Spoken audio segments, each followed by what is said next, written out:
Bismillahirrahmanirrahim. Assalamualaikum warahmatullahi wabarakatuh.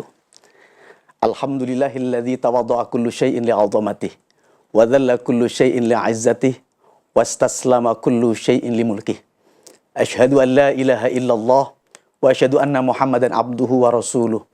Allahumma shalli ala sayyidina Muhammadin abdika wa nabiyyika wa rasulika nabiyil ummi wa ala alihi wa sahbihi wa sallim tasliman biqadri azamati dzatika fi kulli waqtin wa hin.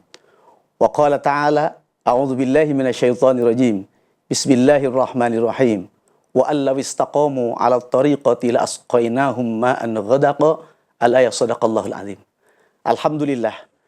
Puji syukur kita panjatkan kepada Allah yang Maha Ghafur, yang senantiasa memberikan kita sekalian panjang umur dan sekalian dalam keadaan rahmat Allah yang senantiasa menaungi kita, merahmati kita, dan selalu ada dalam gerak-gerik kita. Mudah-mudahan selamanya Allah senantiasa meridhoi setiap gerak langkah kita. Hadirin jamaah Media NU Center yang dimuliakan oleh Allah Subhanahu wa Ta'ala. Pada kali ini kita akan mencoba memberikan sedikit kajian dalam kesempatan kali ini yang diambilkan dari kitab Kifayatul Atqiya fi Manhajil Asfiya, di mana setiap orang, setiap individu haruslah memiliki thariqah, memiliki metode khusus untuk senantiasa mendapatkan ridho Allah Subhanahu wa Ta'ala. Karena ketika kita hidup di alam dunia ini perlu dan sangat dibutuhkan akan ridho Allah Subhanahu wa Ta'ala. Karena tanpa ridhonya dan tanpa izinnya kita tidak akan bisa melangkah, kita tidak akan berbuat apapun. Oleh karenanya, subhanallah, kesempatan kali ini kita akan memberikan kajian-kajian atau menyampaikan beberapa tips yang diberikan oleh Al-Imam dalam kitab Kifayatul Atqiya fi Manhajil Asfiya ini. Mudah-mudahan para sekalian pemirsa Media NU Channel ini dapat bersama-sama mengambil hikmah dan manfaat. Di sana diterangkan bahwa walikulli wahidihim tariqun min turuq yakhtaruhu fayakuna min dawasila kajulusihi bainal anami murabbiya wa kakathratil awradi kasawmi shalah wa kahidmatil linnasi wal hamlil hatab litasadduqin bimuhassalin mutamawila. Para sekalian, bahwa hendaknya dalam diri kita, bahkan setiap individu siapapun, hendaknya memiliki metode khusus, thariqah yang dia jalani sebagai program unggulan yang akan disampaikan kepada Allah Subhanahu wa Ta'ala dalam segi amaliyah. Karena seseorang tanpa memiliki metode, tanpa memiliki program unggulan untuk menuju Allah Subhanahu wa Ta'ala, maka hidupnya akan tidak terarah. Oleh karenanya, menelisik dan dari kitab ini kita kaji bahwa pertama, walikulli wahidihim tariqun min turuq.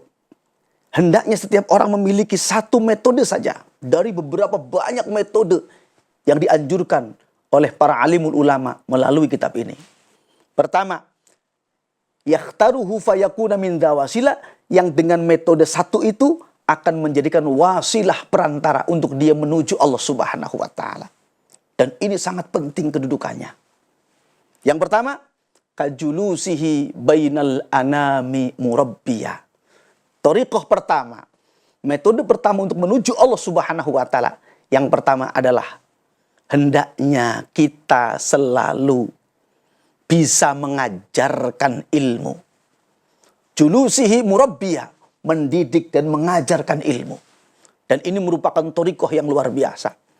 Maka mari, bagi para alimul ulama, bagi para muallim yang memiliki kompetensi dalam bidang keilmuan, maka ajarkanlah itu. Karena itu merupakan thariqah yang sangat berharga. Thariqah yang sangat penting. Ketika kita mendalami istiqomah dalam keadaan kita mengajarkan ilmu, maka di situ akan mendapatkan imdad atau pertolongan dari Allah Subhanahu wa Ta'ala. Bahkan itu merupakan metode yang sangat baik. Ini para sekalian, pemirsa Media NU Channel yang dirahmati Allah Subhanahu wa Ta'ala. Betapa pentingnya mengajarkan ilmu. Tinggal kita menelisik dalam diri kita. Andai kata kita tidak bisa mengajarkan ilmu, maka jadilah orang yang mencari ilmu. Karena itu penting. Ya. Kita posisi di mana? Harus menelisik hati kita. Terus hati kita selalu ditelusuri. Memuhasabah diri. Kita ada di posisi mana? Jikalau kita tidak bisa mengajarkan suatu ilmu, dalam garis pentingnya adalah di sini adalah ilmu agama. Maka hendaknya kita selalu memposisikan diri untuk bisa mengkaji dan mengaji. Itu yang pertama. Kajulusihi bainal anami murabbiyah. Sampaikanlah kajian-kajian ilmu agama. Sampaikanlah kajian-kajian pendidikan di sana. Supaya kita akan mendapatkan ridho Allah Subhanahu wa ta'ala. Yang otomatis dengan niatan lillahi ta'ala. Tanpa ada niatan embel-embel apapun. Karena dengan lillah, maka kita akan tidak kena lelah. Orang-orang itu kadang salah. Ya, kurang tepat ketika ngomong, semoga lelahku menjadi lillah. Itu kadang ngomong seperti itu. Padahal yang benar adalah ketika sudah ada kata lillah, maka tidak ada kata lelah. Sehingga Kanjeng Nabi Muhammad SAW ketika dalam sirah diterangkan bahwa beliau ibadah tanpa kena lelah. Karena apa? Hatinya sudah ada lillah. Ya. Hatinya dikunci dengan kata lillah. Ya. Maka kalau kita ngomong semoga lelahku menjadi lillah, itu kayaknya sangat proses banget gitu ya. Ya. Proses yang masih dalam kategori masih luar sekali. Belum mencapai dalam kita. Maka dalam aktivitas apapun, lillah itu dimunculkan lebih dulu. Supaya apa? Supaya tidak kena lelah. Walaupun secara manusiawi, ya kita kadang perlu minum. Kita kadang perlu rest. Ya, karena itu merupakan wujud manusiawi kita. Akan tetapi, di saat lillah itu ditanamkan dengan mengajar, maka insya Allah konsekuensi administrasi itu hanyalah segelintir dari efek yang kita kerjakan karena lillah. Lalu berikutnya, wakakasrotil aurad. Metode yang kedua untuk menuju lillahi ta'ala, menuju usul kepada Allah adalah apa? Kasrotul aurad. Perbanyaklah wiridan. Apa ini wirid? Wirid itu beda dengan zikir. Nah ini pemirsa. Apa itu wiridan? Kalau wirid itu secara timing, secara bacaannya, bahkan kondisi kita itu pun, itu harus diperhatikan. Tapi kalau zikir, itu tidak terikat dengan ruang dan waktu. Bahkan dimanapun, keadaan apapun, zikir dalam hati tetap ada. Tapi kalau wiridan, itu memang kita harus memiliki timingnya khusus, istiqomah. Ya. Bahkan kondisi tubuh kita, pakaian kita pun kalau mau wiridan, itu harus diperhatikan. Tapi kalau zikir, tidak terkait dengan apapun. Yang penting hati kita terus online, nyambung dengan Allah Subhanahu wa ta'ala. Inilah, maka Sayyid Muhammad Alawi Al-Maliki Al-Maghfurlah, beliau pernah mengatakan, hendaknya seorang santri, seorang tolib itu harus memiliki wiridan. Supaya apa? Supaya untuk menjaganya dari minal ghawayah. Dari apa? Dari ketersesatan. Ya. Maka seorang manapun, orang mau di orang Amerika, mau orang di apa negara manapun terpencil sekalipun, kalau dia tidak memiliki wiridan, maka bahaya. Walaupun dianggapnya aman.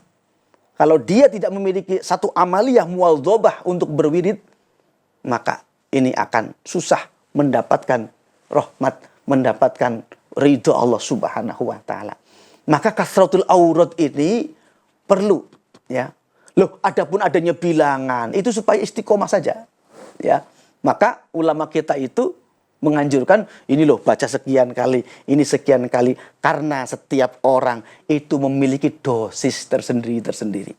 Ya. Dan ini para sekalian, betapa pentingnya kita itu memperbanyak wiridan. dalam kaitannya untuk selalu berzikir pada Allah Subhanahu wa taala. Yang punya usaha, yang punya apapun dalam ikhtiar duniawi, maka sertailah dengan kasrotil aurad. Perbanyaklah wiridan, ya. Hendaknya kita punya itu, ya. Jadi kalau kita nggak punya, bahaya, ya. Apakah itu pelajar, apakah itu seorang pengusaha, apakah itu seorang birokrasi atau teknokrat sekalipun, apapun profesinya, berzikir dan berwiridlah. Karena tadi, kalau wiridan tidak terlekat oleh ruang dan waktu, di tempat yang kotor sekalipun kita boleh berzikir, tapi di dalam hati. Tapi kalau namanya wirid, itu nggak boleh sembarangan. Harus kita melihat keadaan. Ya. Karena nanti ketika kita ya, misalkan satu contoh secara fikih, kalau di kamar mandi ya nggak boleh kita wiridan. Ya, tapi kalau dalam hati selalu ingat Allah, zikir itu ya nggak masalah. Wong hati kok. Ya. Nah ini para sekalian. Lalu berikutnya, kasaumi, perbanyaklah puasa. Nah ini jalan satu metode untuk menuju Allah juga. Puasa ini penting. Ya. Awas, kita harus bisa membedakan mana lapar dan mana kelaparan. Kalau orang kelaparan, itu bahkan nanti akan berakibat fatal. Tapi kalau orang lapar karena apa? Karena berpuasa, itu beda. Coba, mungkin pemirsa sekalian, pemirsa media NU Channel yang dimuliakan Allah, kalau kita sudah niat dari pagi hari, isuk-isuk, wayah janari, niat gitunya, maka jam 1 siang pun nggak akan lapar. Karena udah niat puasa. Tapi coba, lamun orang teu aya niat puasa, ya, jangankan jam 9, jam 6 saja sudah mencari makanan. Perut terasa lapar sekali. Karena apa? Udah teu aya niat. Tah, iya. Makanya apa? Makanya betul-betul dalam hati kita, lapar beda dengan kelaparan. Kalau para nabi dan para rasul, bahkan para aulia illah, ketika Al-Fakir membaca Manaqibul Aulia, ya, itu beliau itu ada yang makan, bahkan ada yang 1 kali suap dengan 1 teguk air itu untuk 24 jam. Loh kalau kita, makanya betul kata orang anekdot mengatakan, kalau Rasulullah sedikit makan, kalau kita itu sedikit-sedikit makan. Itu bedanya, ya. Akan tetapi, lah kita manusiawi. Rasulullah juga begitu.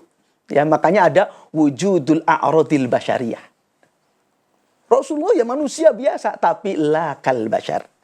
Tidak seperti manusia biasa. Cek bahasa orang mah, Rasulullah teh pangyong colangna diantawisna jalmi-jalmi makhluk mulaina. Ya. Bahkan nurnya Nabi Muhammad saja itu ya dipindahkan khusus di orang-orang yang mulia. Al-muntaqili fil ghururil karimati wal jibah. Oh itu dalam bahasanya Al-Barzanji. Maka perbanyak lapar bukan kelaparan. Ingat, dan itu otomatis dengan niat. Ya. Berikutnya, wa kakatsatil auradika saumis shalah. Perbanyaklah salat.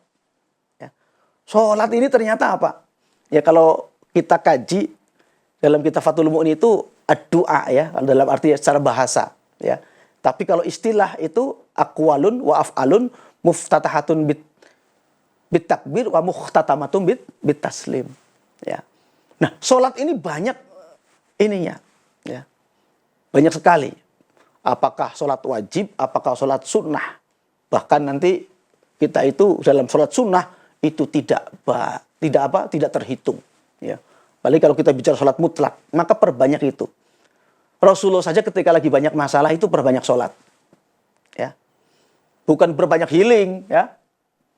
Bukan cek bahasa orang maniis. Coba kalau kita mendinginkan hati ke puncak. Loh semakin ke puncak semakin panas hati kita.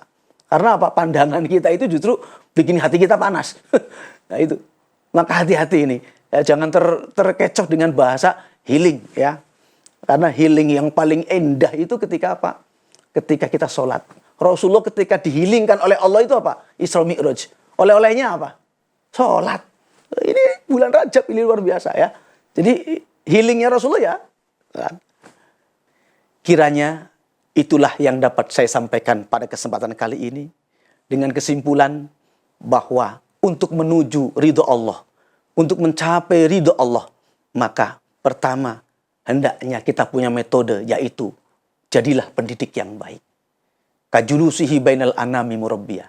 Yang kedua adalah perbanyaklah aurat, wiridan. Karena itulah senjata bagi kita. Yang ketiga adalah perbanyaklah lapar. Tapi ingat, yang dimaksud adalah berpuasa.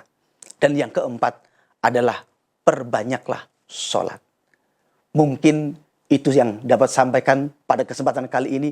Dan insya Allah pada episode berikutnya akan kita kaji lagi kajian berikutnya melanjutkan dari kitab ini. Kurang lebihnya mohon maaf. Wallahul muwafiq ila aqwamit thoriq. Wallahu minkum. Assalamualaikum warahmatullahi wabarakatuh.